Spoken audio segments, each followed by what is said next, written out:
As a teacher, a lot of us know that participation in a classroom is one of the most important things. When your students participate, it is a form of knowing that they are learning. So some of us might think, what are some ways that my students can all participate without being shy or without getting laughed at? So one thing today that we will be talking about is back channeling. So back channeling is a form of digital conversation that occurs during an activity in a classroom. Back channeling is a way to participate, and it is a way for students to encourage one another. Students like to normally be behind the screen and text, so this is a way that you can keep them off their phones and onto participation. So a way that we can do that is by having a video shown, for example. And instead of students normally maybe like without using back channeling, normally teachers would be like, okay, answer these 5 questions that are on the board on your paper, and students will be more concerned about answering those questions rather than wanting to know what's going on in the video. So that kind of takes them off of learning and more on just getting the answers correct. And also with back channeling, it is a way that they're communicating with one another as well, not just participating. Why is back channeling a good thing for you to use in your classroom? Well, I'm going to start off with the first thing here on my board. It says increase participation. Well, increase in participation is very important. As a teacher, a lot of us know this. And this is because some students might not want to write down their information on a piece of paper and pencil. Their hand might hurt, or they might not feel well enough, or like they might not even have the energy to want to raise their hand. They're having a bad day. Some students don't like the spotlight. Some students don't like to talk out loud for their voice to be heard. It has to do with a lot of things. So I feel like by having it digital and on a computer, it is something that they're more comfortable with and that they're used to. It's kind of a fun way of communicating for them, and it will increase it more. Everyone is participating at once. They're all jotting down information that they see. It doesn't really have to be with just one person saying, excuse me, I have answer. That might be a little bit hard for some students to do. So that goes on to this one, which is reducing shyness. Reducing shyness in your classroom is very important because there are students who don't like to participate at all. They might know the answer, but they might not want to share it because they might think that they're going to be laughed at. They might think that it's wrong, or just the simple fact that they're not okay with talking out loud.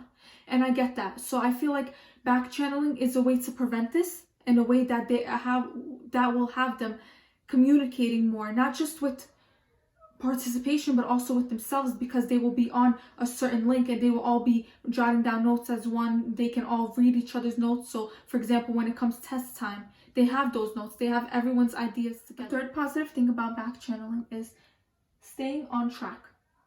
So staying on track, as we all know, is very important in a classroom, because you can have a lecture going on and students will have many ideas that they would like to share with you.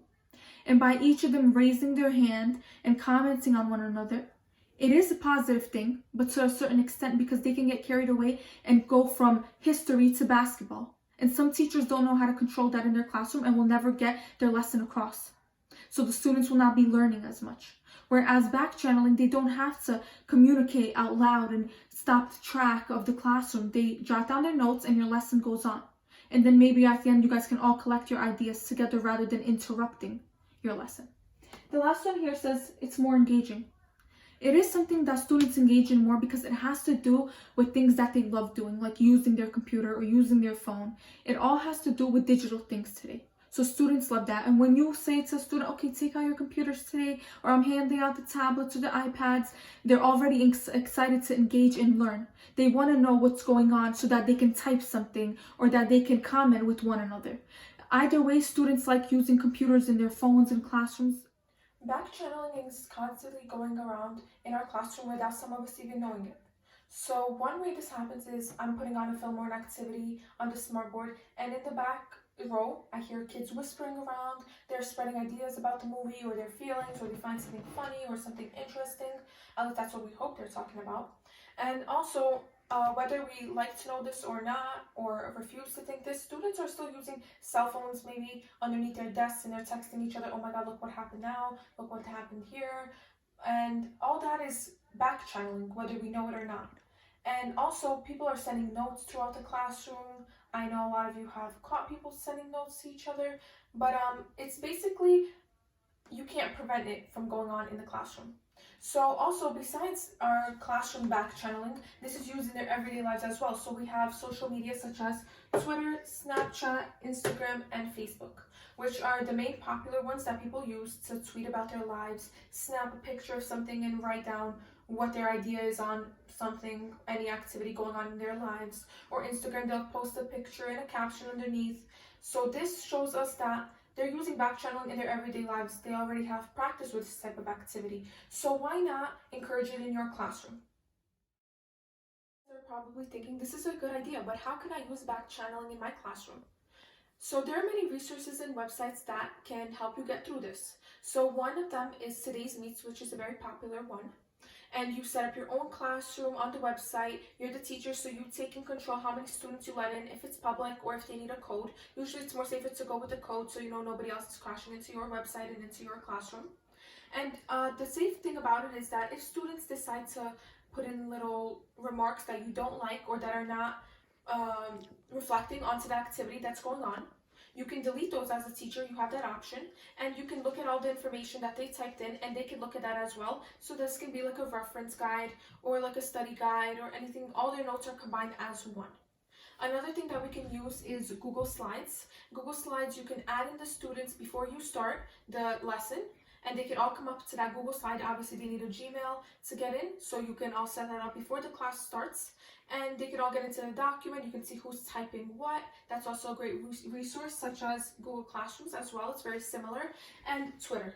Twitter can be used also, but it's the last website that I would use for back channeling because some students might not feel okay to be on a social media. You also have to set up a hashtag and all the students have to follow into that. It can get kind of messy, so that's the one that I would least recommend. But if you do not like any of these other three websites, you could go to Twitter, and it's not a bad idea. It's very interesting for the students, and I'm sure they would appreciate it. Modeling back channeling. How to set up back channeling in your classroom. So in order to set up back channeling, we're going to use Google Classroom for today. You're going to sign in with your Gmail, as you normally do. Then you're going to go to Google Classroom on this icon down here.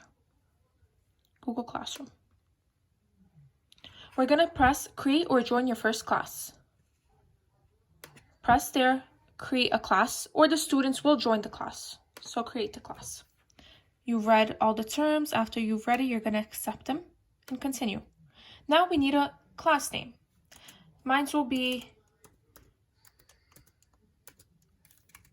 Miss H's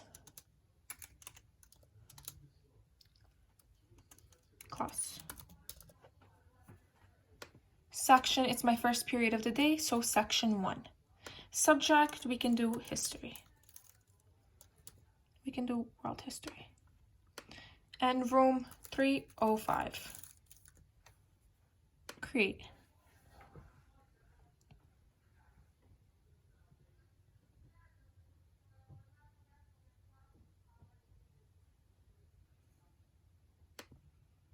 Got it. Just waiting for the website to load. Okay. I can invite students to my class. My class code is 246 OWYN. Got it. Here's Miss H's classroom. Now we're going to communicate with my class here. So I can respond to the students' posts and I can create schedule or announcements. So I want to share.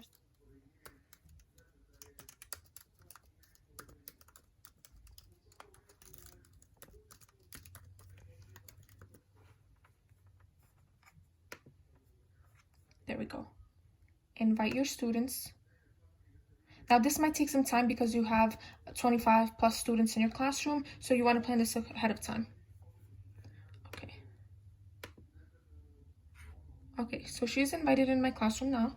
So my student has now got an invite to my classroom on Google Classroom. So now she's going to go to the classwork and click on the notes that I've assigned. It's going to send her to Google Docs. Now here all the students can edit this file and they can all add their comments. So now I'm going to play a video. And the students will each type in their own ideas. The video is on the Holocaust, which we've been learning throughout this year. Of me in my first year of school, there are about 38 children in this class, and of whom 6 survived. My name is Lydia Tischler. I'm 88 years old. From September 42 until May 45, I was in various concentration camps. Auschwitz was hell. Auschwitz really was hell. We were on the last but one transport to Auschwitz. The last transport were all the prominents in Terezin who went straight into the gas chamber. Okay. There were about 50 of us. So this is an example of how I will use back channeling in my classroom. So as we see, the students jot down some notes, and there will be many more students here. I will see their names pop up, and I will get to edit their document as well as them. So today we talked about what back channeling is, how you can use it in your classroom, and why you should use it in your classroom. Thanks for watching our video, and I hope you guys use back channeling in your classroom. Thanks for watching.